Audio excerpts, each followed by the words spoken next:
Let's move on to the next important concept, how objects interact with functions. Specifically, we will see how to pass objects to function and return them, and how constructors and copy constructors come into play. Let's see what happens when we pass an object by value to a function. Here we have a simple class box with one data member length, a constructor and a destructor. Constructor prints a message when it is called, and a destructor prints another message when the object is destroyed. So this helps us see when copies are created and destroyed.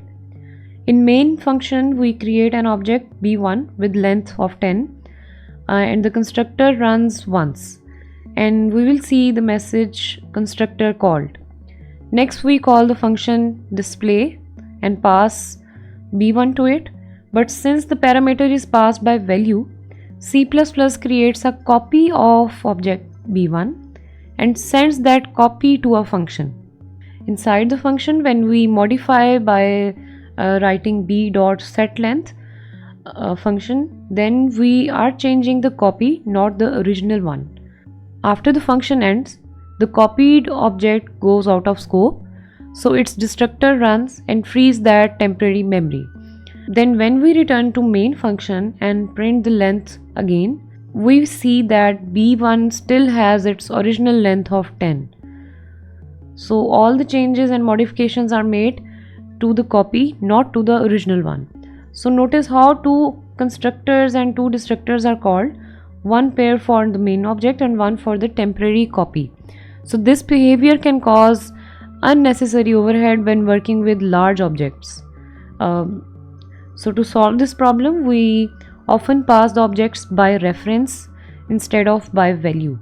So let's modify the code and see how the changes both the behavior and the performance. Now we pass the object using a reference. Notice that ampersand sign in the parameter list.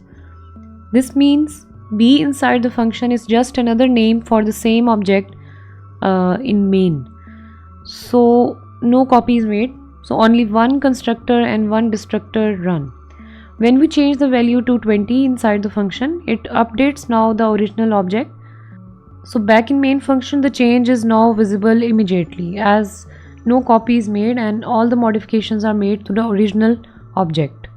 So now let's move on to a more interesting example that explains and demonstrates how objects can interact through functions. We will explore multiple ways to add distances using one object as a receiver and other as an argument. So this will help to understand how data flows between the objects depending on which one calls the method, the member function.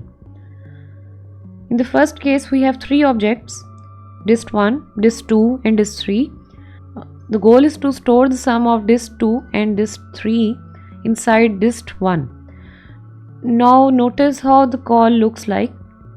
That is dist1.add_dist, and you are passing dist2 and dist3 as argument.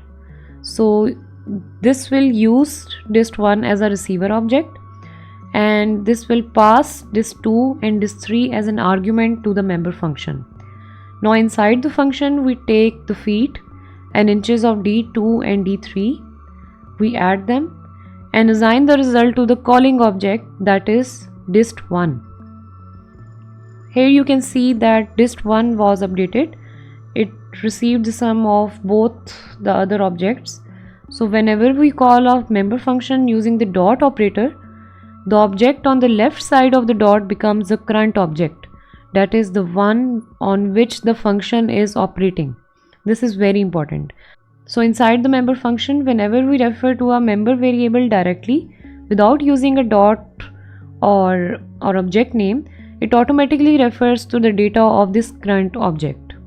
Now let's see what happens when the calling object itself is one of the operands. For example, d2.add_dist, and in the arguments we will be passing d2 and d3.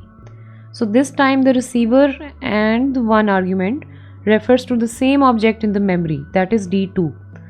Here is the key observation.